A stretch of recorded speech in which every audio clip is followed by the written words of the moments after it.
ஓம் சரணாகத தீனார்த்த பரித்ராணபராயணே சர்வஸ்யார்த்திகரே தேவி நாராயணி நமஸ்துதே. வணக்கம் நேயர்களே, இது மகாலட்சுமி ஜோதிடம் வழங்கும் காலச்சக்கரம். உங்கள் அன்பு ஜோதிடர் ஸ்ரீராம்ஜி பேசுகிறேன். அனைவரும் நலமுடன் இருக்கிறீர்களா? நன்றாகத்தான் இருப்பீர்கள், நன்றாக இருக்க வேண்டும். இன்றைய காணொளியில் நாம் காண இருப்பது உயர் வருமான யோகம் யாருக்கு? இதான் தலைப்பு. பொதுவாக ஜாதகம் பார்க்குறவங்களில் நிறைய பேர் கேட்குற கேள்வி, பையன் படிச்சுட்டா, பொண்ணு படிச்சுட்டா, நல்ல வேலைக்கு போவாங்களா, நிறைய சம்பாதிப்பாங்களா, லட்சங்களில் சம்பளம் கிடைக்குமா, கோடீஸ்வரன் ஆக முடியுமா அப்படிங்கிறது தான் அதிகப்படியான கேள்விகளாக இருக்கும். இந்த உயர் சம்பளம், நிறைய வருமானம் தரக்கூடிய, சம்பளம் தரக்கூடிய வேலை கிடைக்கக்கூடிய அமைப்பு யாருடைய ஜாதகத்தில் இருக்கும், எந்த கிரகங்களுடைய இணைவு இருந்தால் இந்த மாதிரியான அமைப்பு ஏற்படும் அப்படிங்கிறத பார்க்கலாம். பொதுவாக நல்ல உத்தியோகம் அப்படிங்கிறத 6ஆம் இடம் முடிவு செய்யும், 10ஆம் இடம் முடிவு செய்யும், 2ஆம் இடம் முடிவு செய்யும். தனம், ருணம், தசமம், அதாவது உத்தியோகம் அப்படிங்கிற அமைப்பு, இது மூணுமே ஒரு ட்ரையாங்கிள். 2, 6, 10. இதில் 2ஆம் இடங்கிறது நம்மளுடைய பொருளாதாரத்தை தீர்மானிக்கிறது, 10ஆம் இடங்கிறது நம்மளுடைய வேலை அல்லது தொழிலில் தீர்மானிக்கும், 6ஆம் இடம் மட்டும்தான் உத்தியோகத்தை தீர்மானிக்கும். இதில் உயர் வருமானம், சம்பளம் அப்படிங்கிறது 6ஆம் இடம் தான் மெயினாக கான்செப்ட் பண்ணணும். எந்த ஒரு ஜாதகத்தில் 6ஆம் அதிபதி பெரும் அளவு நெகட்டிவ் இல்லாமல் லக்னத்திற்கு மறைவில்லாத வீடுகளில் வலுப்பெற்று, எந்த ஒரு ஜாதகத்தில் 6ஆம் அதிபதி லக்னத்திற்கு மறைவு ஸ்தானங்களில் இல்லாமல் வலுவடைந்து அவரோடு 2ஆம் அதிபதியோ அல்லது 11ஆம் அதிபதியோ, 2ஆம் அதிபதியோ அல்லது 11ஆம் அதிபதியோ நல்ல நிலையில் சேர்ந்திருந்தால் அந்த ஜாதகத்திற்கு நிறைய சம்பளம் தரக்கூடிய வேலைகள் கிடைக்கும். புரிஞ்சிருச்சுங்களா? எந்த ஒரு லக்னத்திற்கும் 6ஆம் அதிபதி, ஆனால் லக்னத்துக்கு அவர் மறையாமல் வலுப்பெறணும். மறையாமல் வலுப்பெறதுங்கிறது ரொம்ப சிறப்பு. உதாரணமாக 6ஆம் இடத்துலேயே 6ஆம் அதிபதி ஆட்சி பெற்றால் அது மறைவு ஸ்தானமாக போயிடும். 8ஆம் இடத்துக்கு வந்துட்டார்னா மறைவு ஸ்தானமாக போயிடும். 12ஆம் இடத்துக்கு வந்துட்டார்னா மறைவு ஸ்தானமாக போயிடும். 3ஆம் இடத்துக்கு வந்துட்டார்னா மறைவு ஸ்தானமாக போயிடும். ஸோ இப்போ 3, 6, 10, 12 இதில் இருக்கக்கூடாது. இதில் இல்லாமல் அவர் நல்ல நிலைமையில் இருக்கணும். ப்ளஸ் தனாதிபதியோ லாபாதிபதியோ அவங்களோட சேர்ந்து அவங்களும் நல்ல நிலைமையில் இருக்கணும். இவங்க 2 பேரும் சேர்ந்து நல்ல நிலையில் இருந்து இதில் யாராவது ஒருவர் ஆட்சி உச்சம் அடைஞ்சாங்கன்னா ரொம்ப அருமையான அமைப்பாக உயர் வருமானம் தரக்கூடிய உத்தியோகத்தெல்லாம் வருவாங்க. உயர் வருமானம்னா லட்சங்களில் சம்பாதிக்கிறது, மாதத்துக்கு 15 லட்சம் சம்பாதிக்கிறேன் சார், 20 லட்சம் சம்பாதிக்கிறேன் சார், வருஷத்துக்கு 2 கோடி ரூபாய்க்கு மேலே சம்பாதிக்கிறேன்னு சொல்கிற மாதிரியான ரொம்ப ஹையஸ்ட் பொசிஷனில் வரக்கூடிய வேலைகள் கிடைக்கும் வாய்ப்பு உண்டு. இதில் 6ஆம் அதிபதி தான் நம்ம உத்தியோகத்தை தீர்மானிக்கிறாருங்கனால 6ஆம் அதிபதி நல்ல நிலையில் அமர வேண்டியது அவசியம். இது ரொம்ப ரொம்ப இம்பார்ட்டன்ட். குறிப்பாக 6ஆம் அதிபதி 10ஆம் இடத்துல உட்கார்ந்தார்னா லக்னத்துக்கு அது மறைவில்லை, இந்த 6ஆவது ஸ்தானத்திற்கும் மறைவில்லை. இந்த 10ஆம் இடத்துல உட்கார்ந்துட்டு அவருக்கு 11ஆம் அதிபதி நல்ல நிலைமையில் உட்கார்றதோ அல்லது 2ஆம் அதிபதி நல்ல நிலைமையில் கூட சேர்றதோ ரொம்ப அற்புதமான ஒரு யோக பாக்கியதைகளை தரும் அமைப்பாகும். இப்போ ஒரு மேச லக்ன ஜாதகத்திற்கு 6ஆம் அதிபதியாக புதன் வருவார். இவர் 2ஆம் இடத்துல ஆட்சி பெற்ற சுக்கிரனோடு சேர்ந்திருக்கிறதோ, 11ஆம் இடத்துல ஆட்சி பெற்ற சனி பகவானோடு சேர்ந்திருக்கிறது, 10ஆம் இடத்துல ஆட்சி பெற்ற சனி பகவானோடு சேர்ந்திருக்கிறது, 7ஆம் இடத்துல ஆட்சி பெற்ற சுக்கிரனும் மற்றும் புதனும் சேர்ந்திருக்கிறதும் உயர் வருமானம் தரக்கூடிய அமைப்புகளாகும். புரிஞ்சிடுச்சிங்களா? ஏன்னா 2ஆம் இடம் மறைவு ஸ்தானம் இல்லை, 7ஆம் இடம் மறைவு ஸ்தானம் இல்லை, 10ஆம் இடம் மறைவு ஸ்தானம் இல்லை, 11ஆம் இடம் மறைவு ஸ்தானம் இல்லை. அதே மாதிரி 7ஆம் இடத்துல உச்ச சனியோடு புதன் சேர்ந்திருப்பது, 6ஆம் அதிபதி 11ஆம் அதிபதியோடு லக்னத்துக்கு மறையாமல் நல்ல இடத்துல உட்கார்ந்துருக்கார். லக்ன கேந்திரம். இதில் 11க்கும் 10 கூடைய சனி உச்சம் பெறார், கூட புதனும் வலுவாக இருக்கார். இது ஒரு சிறப்பு. இந்த மாதிரி அமைப்பு இருக்கிறவங்களுக்கு உயர் வருமானம் தரக்கூடிய உத்தியோகங்கள், நிறைய சம்பளம் தரக்கூடிய உத்தியோக அமைப்புகள் கிடைக்கும். இதில் புதன் நான் சொன்ன மேற்கூறிய வீடுகள் எதுலேயுமே கெட்டு போகலை. 2ஆம் இடத்துல இருந்தாலும் கெடமாட்டார், 7ஆம் இடத்துல இருந்தாலும் கெடமாட்டார், 10ல் இருந்தாலும் கெடமாட்டார், 11ல் இருந்தாலும் கெடமாட்டார். அடுத்த ரிஷப லக்ன ஜாதகத்திற்கு லக்னாதிபதியே 6ஆம் அதிபதி ஆகிடுறார். லக்னாதிபதியே 6ஆம் அதிபதி ஆகிறதுனால லக்னத்தில் அவர் வலுவோடு இருக்கிறது, கூட குரு சேர்ந்துருக்கிறது, அதே மாதிரி 11ஆம் அதிபதி சேர்றது அல்லது 2ஆம் அதிபதி புதன் சேர்றது, இது ஒரு சிறப்பு. இதில் லக்னத்தில் இவங்க இருந்தாலும் 2ஆம் இடத்துல இருந்தாலும் 5ஆம் இடத்துல இருந்தால், இங்கே 5ஆம் இடத்துல சுக்கிரன் நீச்சமடைவார்னாலும் அது புதன் கூடவே இருக்கும்போது நீச்சபங்க ராஜயோகம் அப்படிங்கிற அமைப்பு வந்துடும்.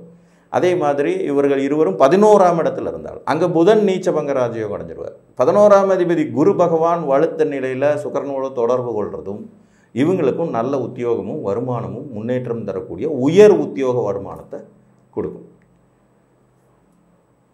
மிதுன லக்ன ஜாதகர்களுக்கு சந்திரன் 2ஆம் அதிபதியாக வருவார். சந்திரன் 2ஆம் அதிபதியாக வந்து 11ஆம் அதிபதியாக செவ்வாய் வருவார். இவங்க 2 பேருமே இந்த லக்னத்துக்கு கொஞ்சம் ஆகாத ஆளுக தான், பெருசாக யோகம் தரக்கூடியவர்கள் இல்லை. இதில் 6ஆம் அதிபதியாகவும் செவ்வாயே வந்துடுறார். மிதுன லக்ன ஜாதகத்திற்கு 6ஆம் அதிபதி செவ்வாய் தான், 11ஆம் அதிபதி செவ்வாய் தான். அப்போ ஆட்டோமேட்டிக்காகவே இந்த செவ்வாய் 11ஆம் இடத்தில் வலுத்த நிலையில் இருப்பது, 10ஆம் இடத்தில் திக்பலம் பெற்ற நிலையில் ஒரு இயற்கை சுபரோட தொடர்பில் இருக்கிறது இவங்களுக்கு நல்ல உயர் வருமானம் தரக்கூடிய அமைப்பாகும். பாக்கி இருக்கக்கூடிய 6ஆம் இடத்துல ஆட்சி பெறதோ 8ஆம் இடத்துல உச்சம் பெறதோ பெரும் நன்மைகளை கொடுத்துருன்னு சொல்ல முடியாது.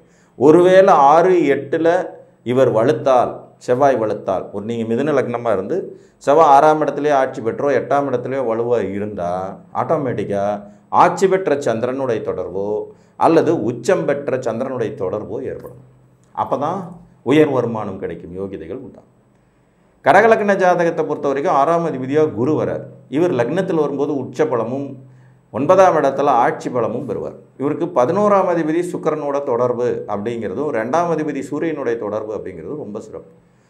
கடகலக்ன ஜாதகத்திற்கு லக்னத்திலேயே சூரியன் குரு சேர்ந்திருப்பது, 2ஆம் இடத்துல இருக்கிறது, மேசம் என்னும் 10ஆம் வீட்டில் இருக்கிறது, 9ஆம் இடத்துல இவர்கள் இணைவு இருக்கிறது ரொம்ப சிறப்பான ஒரு யோகிதைகளையும் நன்மைகளையும் முன்னேற்றத்தையும் தரக்கூடியது. அதில் 10ஆம் இடத்துல உச்ச சூரியனோடு குருவும் இருக்கும்போது இது அருமையான சிவராஜ யோகமாகவும் கன்வெர்ட் ஆகி 6ஆம் அதிபதி நல்ல வலுப்பெற்ற நிலையில் 6ஆம் இடத்தை தரும்போது இதெல்லாம் தான் வந்து பார்த்திங்கன்னா மிக உயர் வருமானம் தரக்கூடிய ஒரு அமைப்பு. ஏன்னா ஏற்கனவே இது சரலக்கணம், சூரியன் ஒரு அதிகாரத்தை தரக்கூடிய கிரகம், மிக உயர்ந்த பதவிகள், மிகப்பெரிய வருமானம் தரக்கூடிய உச்சகட்ட பதவிகளுக்கு போகிறதுக்கான அமைப்புகளாக இவங்களுக்கு இது கிடைக்கப்படும். அதில் இவங்களுக்கு வந்து புதன் வந்து 2ஆம் தன லாபாதிபதியாகவும் வந்துடுறார். தனாதிபதி மற்றும் லாபாதிபதி கடகலக்கணத்திற்கு சூரியன் 2ஆம் அதிபதியாக வருவார். 11ஆம் அதிபதியாக வரக்கூடியவர் சுக்கிரன். இந்த சுக்கிரனுடைய தொடர்பு குருவுடைய தொடர்பும் நல்ல நிலைமையில் ஏற்பட்டதுனாலும் 11ஆம் இடத்துல இவங்க 2 பேரும் இணைஞ்ச நிலையில் இருந்தாங்கனாலுமே அருமையான ஒரு உயர் பதவி யோகங்கள். 4ஆம் இடத்துல சுக்கிரன் ஆட்சி திக்பலம் பெற்ற நிலையில் குருவோடு இருக்கிறது. அதேமாதிரி 10ல் இருந்தபடி குரு பார்த்து 4ஆம் இடத்துல சுக்கிரன் ஆட்சி பெற்ற நிலையில் இருக்கிறது. இதெல்லாமும் ஒரு விதத்தில் சிறப்பு. இவங்க 6ல் இணைஞ்சால் மட்டும்தான் அது மறைவு ஸ்தானம் அப்படிங்கிற அடிப்படையில் பெரிய நன்மைகள் இல்லாமல் போகும். கடகலக்கணத்தை பொறுத்த வரைக்கும் சூரியன் குரு அவங்களுடைய தொடர்பு தான் முதன்மையான உத்தியோக வழி யோகம் அப்படின்னு சொல்லலாம். சிம்மலக்கணத்துக்கு 2க்கும் ஆஸ்பெக்ட் புதன் தான். தனாதிபதி அவர் தான், லாபாதிபதியும் அவர் தான். இவங்களுக்கு 6ஆம் அதிபதியாக சனி வர்றதுனால தனஸ்தானமான 2ஆம் இடத்துல புதன் சனி சேர்க்கை இருந்தாலும் சரி, லாபஸ்தானத்தில் புதன் சனி சேர்க்கை இருந்தாலும் சரி, லக்கணத்திலேயே சில நிலைகளில் புதன் சனி சேர்க்கை இருந்தாலும் சிம்மலக்கணத்திற்கு நல்ல உயர் பதவி உத்தியோக யோகிதைகள் கிடைக்கும். 3ஆம் இடத்துல இவங்களுடைய இணைவுங்கிறது சனிக்கு வந்து ஒரு மறைவு ஸ்தானம் அப்படிங்கிறதுனால சுமாரான பலன்கள் அப்படிங்கிற அடிப்படையில் போயிடும். இதில் புதன் வலுத்திருந்தால் இவர்கள் உயர் வருமான பிரிவில் நிறைய சம்பளம் வாங்கக்கூடிய யோகிதைகளில் செல்வதற்கான வாய்ப்பு உண்டுங்கனால லக்ன வலு, தனஸ்தான வலு, லாபஸ்தான வலு அப்படிங்கிறது மெயினாக எடுத்துக்கலாம். 7ஆம் இடத்துல சிம்ம லக்னத்துக்கு சனி ஆட்சி பெற்ற நிலையில் கூட புதனும் சேர்ந்து இருக்கும்போது ஆட்டோமேட்டிக்காக வந்து இவங்களுக்கு 6ஆம் அதிபதி 7ல் வலுத்து அப்படிங்கிற விதியின்படியும் நல்ல உயர் வருமானம் தரக்கூடிய உத்தியோகங்கள் கிடைக்கக்கூடிய நிறைய சம்பாதிக்கக்கூடிய யோகிதைகள் உண்டாகும். கன்னி லக்னத்துக்கு தனாதிபதி சுக்கிரன், லாபாதிபதி சந்திரன். இவங்களுக்கு 6ஆம் அதிபதியாக சனி வர்றதுனால 2ஆம் இடத்துல சனி சுக்கிரன் சேர்க்கை மிகச்சிறந்த ராஜயோகத்தை தரக்கூடியதாக இருக்கும். அதே மாதிரி 7ஆம் இடத்துல சனி சுக்கிரன் சேர்க்கை மிகச்சிறந்த முன்னேற்றத்தை தரும். 9ஆம் இடத்துல சனியும் சுக்கிரனும் சேர்ந்திருப்பது மிகச்சிறந்த யோகிதையை தரும். 5ஆம் இடத்துல சனியும் சுக்கிரனும் சேர்ந்திருப்பது மிகச்சிறந்த யோகிதையை கொடுக்கும். இதில் 6ஆம் அதிபதியான சனி சந்திரனோட சேரும்போது ஆட்டோமேட்டிக்காக புணர்வு தோஷம் ஆக்டிவேட் ஆகுங்கிறதுனால ஒரு விதத்தில் நல்ல உத்தியோகம், உயர் பதவி, வருமானம் அப்படிங்கிறது கிடைச்சாலும் இன்னொரு விதத்தில் திருமண வாழ்க்கை சிக்கல்கள், மன வருத்தம் போன்றவையும் ஏற்படும். அதனால் கன்னிகா லக்ன ஜாதகர்களுக்கு சந்திரனும் சனியும் சேர்ந்து தரக்கூடிய யோகிதைகளை விட சுக்கிரனும் சனியும் சேர்ந்து தரக்கூடிய உயர் பதவிகள் தான் மகிழ்ச்சிகரமானதாக இருக்கும். துலா லக்ன ஜாதகர்களுக்கு 6ஆம் அதிபதியாக வரக்கூடியவர் குரு, 11ஆம் அதிபதியாக வரக்கூடியவர் சூரியன். இவங்க 2 பேருமே இவருக்கு ஆகாதால். அதே மாதிரி 2ஆம் அதிபதியாக வரக்கூடிய செவ்வாயுமே வந்து அவ்வளோ பெரிய நன்மைகள் தரக்கூடியவர் அப்படின்னு சொல்ல முடியாது, சமகிரகம். அப்போ 6ஆம் அதிபதி எதிரி, 11ஆம் அதிபதி எதிரி, இரண்டாம் அதிபதியும் சமங்கிற நிலையில் தான் இருக்கிறனால தான் மேக்சிமம் துலா லக்னக்காரர்கள் தொழிலதிபர்களாக தான் இருப்பாங்க. வேலைக்கு போய் பெரிய அளவில் சம்பாதிக்கிறாங்க அப்படிங்கிறத விட தொழிலதிபர்களாக இருந்து சுய தொழில் புரிந்து 10 பேருக்கு சம்பளம் கொடுக்குற முதலாளியாகி வருமானத்தை ஈட்டக்கூடிய யோகிதைகள் இருக்கும். இருப்பினும் இவங்களுக்கு சூரியன் குரு இணைவு வந்து 11ஆம் வீட்டில் இருக்கிறது, 10ஆம் இடத்துல இருக்கிறது, இதெல்லாம் வந்து ஒரு சிறப்பான அமைப்பு. நல்ல உத்தியோகம் கிடைக்கக்கூடிய யோகிதைகளை கொடுக்கும். சூரியனும் குருவும் சேரும்போது 11ஆம் இடம் மறைவு இல்லாமல் 10ஆம் இடம் மறைவு இல்லாமல் இருக்கிறது ஒரு மாதிரி நன்மைகளை தரக்கூடிய அமைப்பாக இருக்கும். அதே மாதிரி செவ்வாய் சூரியன் இணைவு அப்படிங்கிறது 2ஆம் இடத்துல இருக்கும்போது, 4ஆம் இடம் உச்ச வீட்டில் இருக்கும்போது, 7ஆம் இடத்துல இருக்கும்போது, 10ஆம் இடத்துல இவங்க 2 பேருமே திக்பலங்கிற நிலையில் இருக்கும்போது நல்ல உத்தியோகம் கிடைக்கக்கூடிய யோகிதைகள் உண்டாகும். விருச்சிக லக்னத்திற்கு தனாதிபதி குரு, லாபாதிபதி புதன், இவங்களுக்கு 6ஆம் அதிபதியாக லக்னாதிபதியாக வந்துடுறதுல இதில் குரு செவ்வாய் இணைவு இவங்களுக்கு அற்புதமான உயர் வருமானம் தரக்கூடிய உத்தியோகத்தை தரக்கூடியதாக இருக்கும். இவர்கள் தனுசில் இணைந்திருந்தாலும், மீனத்தில் இணைந்திருந்தாலும், கடகத்தில் இணைந்திருந்தாலும், சிம்மத்தில் இணைந்திருந்தாலும் அற்புதமான யோகமான நல்ல உயர் வருமானம் தரக்கூடிய வேலைகள் கிடைக்கும் வாய்ப்பு உண்டாகும்.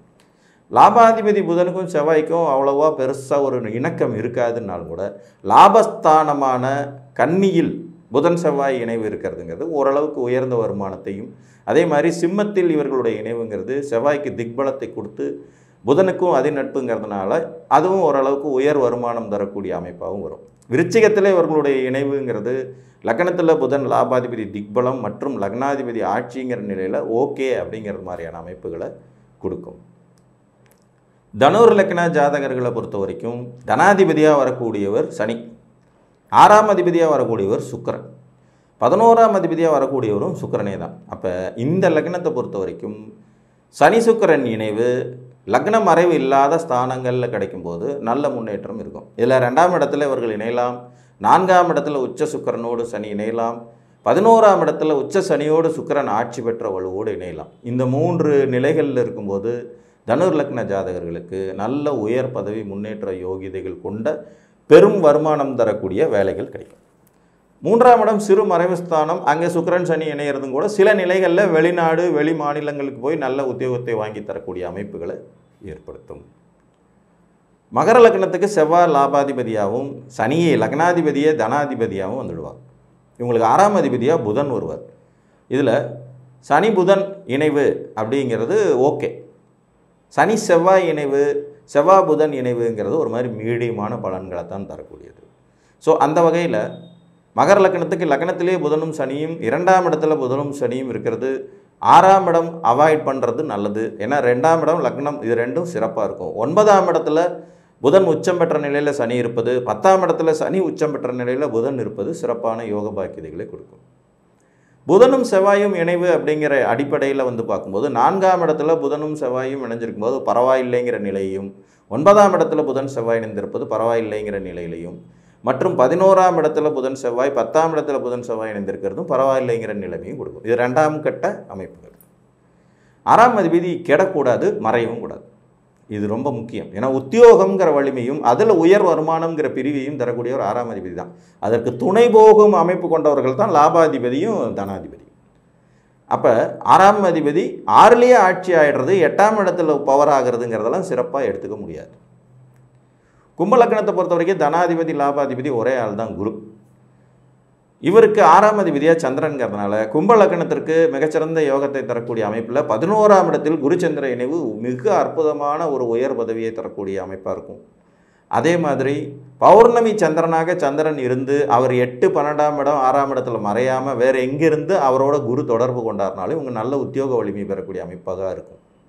பௌர்ணமி சந்திரனாக இருந்துட்டார், அவருக்கு குருவின் பார்வை தொடர்பு கிடைக்குது, 2 தனாதிபதி லாபாதிபதியுடைய தொடர்பு கிடைக்குது. கும்பலக்கணத்துக்கு இது ஒரு சிறப்பு. நார்மலாக கும்பலக்கணத்துக்கு சந்திரன் நல்லது பண்ண மாட்டாருன்னு சொன்னாலும் உத்தியோக வலிமை உயர் வருமான வலிமை அப்படிங்கிற அடிப்படையில் இது ஒரு சிறப்பான அமைப்பு தான். 2ஆம் இடத்திலே குருவும் சந்திரனும் இணைந்து இருக்கிறதுல குரு ஆட்சி பெறுவார்னாலும் கூட பொதுவான 2 இயற்கை சுபர்கள் ஒரு சுப வீட்டில் இணையிறது, அதுவும் குரு சந்திரன்கிறது ஏதாவது ஒரு வகையில் சிக்கல் தரும். வருமானம்லாம் நல்லா இருந்தாலும் கூட குடும்பங்கிற அமைப்பே இல்லாமல் பண்ணிவிடுங்கிறது மாதிரி ஒரு விதியை கொடுக்கும். மீன லக்னத்தை பொறுத்த வரைக்கும் தனாதிபதி செவ்வாய், லாபாதிபதி சனி, இவங்க பரஸ்பரம் பகை கிரகங்கள். இவங்களுக்கு 6ஆம் அதிபதியாக சூரியன் வரார். இதில் சூரியன் செவ்வாய் இணைவு இவர்களுக்கு மிகச்சிறந்த உயர் பதவி வாங்கி தரும். சூரியன் சனி இணைவும் கூட பதவிகளை வாங்கி தரும், ஆனால் அதே நேரத்தில் பல சங்கடங்களையும் தரும் அமைப்பு கொண்டது. ஸோ 2ஆம் இடத்துல சூரியன் செவ்வாயோடு இருந்தாலும் சனியோடு இருந்தாலும் உயர் பதவிகள் கிடைக்கும் யோகியதைகள் உண்டாகிறது. அதே மாதிரி 11ஆம் இடத்துல செவ்வாயோடு சனி இருப்பது, சூரியனோடு சனி இருப்பது, சூரியனோடு செவ்வாய் இருப்பதும் உயர் பதவி யோகியதைகளை பெற்றுத்தரும் ஒரு அமைப்பு. மேலும் 6ஆம் அதிபதியான சூரியன் தனாதிபதியான செவ்வாயோடு சேர்ந்து குருவின் தனுசு வீட்டில் 10ஆம் இடத்துல இருவரும் சமத்துவமாக திக்பலம் பெற்ற நிலையில் இருப்பதும் நல்ல ஒரு உயர் பதவி யோகியதைகளை கொடுக்கும் அமைப்பாகும். அதே மாதிரி தனுசில் சனியும் சூரியனும் சேர்ந்திருக்கிற நிலையில் மிக உயர்ந்த அந்தஸ்துள்ள அரசு பதவிகளில் நிறைய வருமானம் தரக்கூடிய தொழில்களில் அமைப்புகளில் இருக்கிறதுக்கான வாய்ப்புகளை இவங்களுக்கு கொடுக்கும். ஸோ இதுதான் 12 லக்னங்களுக்கும் நிறைய வருமானம் தரக்கூடிய உயர் வருமான பிரிவில் வேலை கிடைக்கக்கூடிய அமைப்புகளை தரக்கூடிய கிரக இணைவுகள். உங்கள் ஜாதகத்தில் இந்த அமைப்பு இருக்கிறதா என்பதை பார்த்து அறிந்து கொள்ளுங்கள் என்று கூறி மீண்டும் ஒரு காணொலியில் உங்களை சந்திக்கும் வரை உங்களிடமிருந்து அன்புடன் விடைபெற்றுக் கொள்வது உங்கள் அன்பு ஜோதிடர் ஸ்ரீராம்ஜி. நன்றி, வணக்கம்.